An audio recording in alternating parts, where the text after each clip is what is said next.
For 6 years, I left it. To begin with, he was nasty with me before the funeral and that. Okay. And he blocked me on everything, tried to threaten me with people. And then, I don't know what made me look. I was a week before Sammy's anniversary, March 13th there. And I went to Google and I seen Freedom Dad and that. And then what I seen and what he was doing, I was like, oh no, this isn't right. And that's, yes, I was letting people know that what he done to Sammy and his children. Yeah. And I totally understand that, because I have to say, you know, yours was one of the first comments that I had actually seen online. And I thought, wow, you know, that was my first reaction. Obviously then you and I got talking, and you opened up a wee bit more. And I want to state to everyone at home, I appreciate how hard this has been for Miriam to come and speak to us today, because it is still very raw from 6 years ago. Sorry. You're okay. You're a very, very brave woman.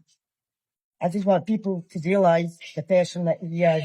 Yeah. And take the rose tinted glasses off, because he's not portraying himself for the real person that he really is. Yeah, absolutely. And, you know, someone like that advocating for women and children's protection in a time when domestic violence is at a height. You know, I don't know if you're aware, but Northern Ireland is the most dangerous place for a woman to live in Europe at the moment. And I know these things obviously happened here in Scotland, but there are a number of women who are now facing similar situations with Freedom Dad in Northern Ireland. And that's why I felt it was important that we came and handled this with sensitivity. It is a very serious problem. It's an ongoing issue, and it's something that us women need to be aware of.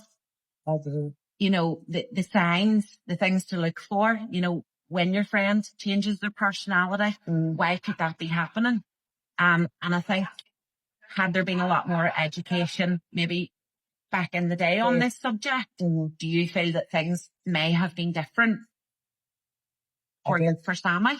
I don't think so, because she was in her head and that, and the way she was feeling, and just, she was right down at business in girl I knew. Yeah. And her appearance went downhill. Like Sammy's house and Motherwell, there was a place for everything. Yeah. OCD, really bad. Yeah. But when I went to the house in Polbeth, that wasn't the same Sammy I knew. Yeah. And that must have been very hard for you to see such a transformation. And, you know, was it always in your head that this was caused by Mark, or did you think there may have been other factors leaning into your deterioration? No, not. Okay. And I will state that, to the day. As long as I've got bread in my body, I will make it clear that it's Mark. Yeah. Had she let her phone the ambulance, then yes, as I say, she got the proper medical treatment and that. Yeah. Well, she lasted from 5:45 to 8:30. Yeah. So in that time frame, she could have got the proper medical help and she'd still be here. Yeah. Now, I'm going to ask you something that will be quite hard to answer. During your phone calls with Sammy, when he wasn't around and she was, you know, opening up to you and stuff, did she ever mention physical abuse? No, she never mentioned physical abuse to myself, because Sammy knew what I'd be like. I would find out the address and I would have been straight to the house. Yeah, okay. And did you have any issues after Sammy's death with Mark with regards to the funeral and saying your goodbyes to your friend? Yes, I did. He phoned me that Sammy passed away, and I said that he was threatening me, and I turned around and said, give me the address. So he gave me the address, thinking I would turn up, but I did. Okay. When he opened the door, he was in shock. Okay. And he seen me, and he was like, come in. So I went into the house, and he had a friend sitting saying, oh, she was a cleaner. And I turned around a bit. She meant to clean the house, and I went, wait a bit. So I ended up cleaning the house when Sammy come home. I ended up staying with Sammy that night in the living room. Chelsea and my brother Danny were coming the next day to view their mum. Yeah. He had Sammy in a coffin with polythene over her and small freezers underneath her coffin. Okay, well that sounds quite strange. That isn't typically how funerals would go in Northern Ireland, is that? No. Is that standard for here in Scotland? No, my family and loved ones and friends that passed away, they've all been left in the parlour till the funeral. Okay. And what do you think his reasons were for bringing Sammy home to the house and treating her body the way he did? I think he's twisted, malicious. I think he didn't want the bairns to see their mum and that. He wanted to keep people away from the house. And did he manage to do that? With myself and Dan and Chelsea, no, because we ended up all going. Then he was okay, then he asked me to remove Sammy's jewellery. Okay. And I said no, because he didn't want the children having anything with their mothers. I know the two kids, they wouldn't have dreamed of taking anything off their mum. Yeah. And then I left the house. He had two grown men in the house. When the bairns went to see their mum, I was angry, I was hurt, there was a lot of emotions. Yeah. And I didn't want to add on to the children. Yeah. What they were going through. And I got home, and then he started on Chelsea and Danny, and because I was starting up for Chelsea and Danny, he turned on me again, and then turned around and said that I wasn't allowed to go to the funeral. I wasn't allowed to go back to the house, but I went to the funeral, and I spoke at Sammy's funeral and that. But he said I played him. I did play him. I will admit that. When he stated that the bairns, when they get enough for him, he offered me the bairns fur coat, Sammy's fur coat. Yeah. And other the items. I took them because I knew I was giving them to the children. Yeah. Yeah. And as you know, we have seen today, you have actually brought some of Sammy's belongings to give to Chelsea after all these years. Mariam, I know this is really, really hard for you. And I just want to make everyone at home aware. I seen Miriam's comment online, and I reached out to Miriam because I could tell from your comment that you were very, very upset. And, you know, Miriam's reaction to me was a lot of hurt. But what she did request was that we didn't reach out to Sammy's children, which we all agreed they had been through enough. You know, that's not something we would ever do.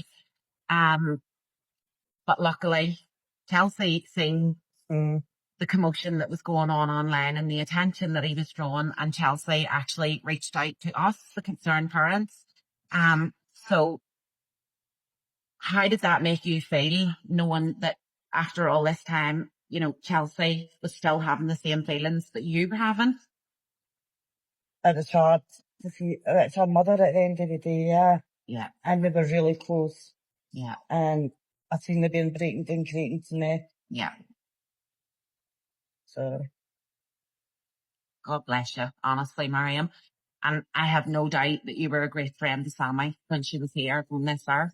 And as you continue to be to this day, you know, I've got a photo in my house and everything. Yeah. Yeah. And you told me that in your wee messages. And I can visibly see how hurt this still makes you. And I really, really want to give you a big hug. And I want to say thank you for being so brave. Thank you. Because if it wasn't for your comment, you know, that if I hadn't seen that comment, we maybe wouldn't be here today. I just want people to realise that he's not the person he's making out to be. Yeah. He's evil, he's vindictive. Yeah, absolutely. And one final question, Mariam. Do you think with us meeting up today and discussing the things that we have, and, you know, hearing from other people who have been affected by Mark in the same and similar ways to what you and Sammy were, do you feel that there has been some sort of healing started today? Yes. It's not just me and Chelsea. Yeah. There's a lot of other people like ourselves, and I've got a lot of respect for what you do. Yeah. Absolutely. But we can't do things like that without people like you. And one thing that I always say is, you know, I'm not a content creator. I'm not anything. I'm just someone that feels passionately about giving a voice to the unheard. And, you know, from the from the stories that you and Chelsea have both been telling me over the past few days, your voices have been unheard for a very long time. How do you feel now that your voice has been heard? A lot came off my shoulders, and it's good to actually speak to somebody about it, because sometimes I do talk to Chelsea a lot, but I don't want to put too much in her head there, because the wee lass has gone through a lot. Yeah, absolutely. Well, I think it's very clear that you are all very strong, loving mothers. And that's one thing that we want to remind everybody at home. You know, we are all ordinary mothers, and no one deserves any abuse or intimidation from any man, let alone someone who runs about pretending to be something that they're not. And threatening people with other people. Absolutely. And there has been a lot of threats made. There will be more parts of this to come. But for now, we're going to leave with saying a huge thank you to both Sammy and Chelsea. One, for their bravery today, and two, for the friendships that we have now made. Thank you. If you could say anything directly to Mark, what would that be? The floor is yours, Mariam. Mark, your time's running out. For what you done to my friend Sammy, you'll pay for it one way or another.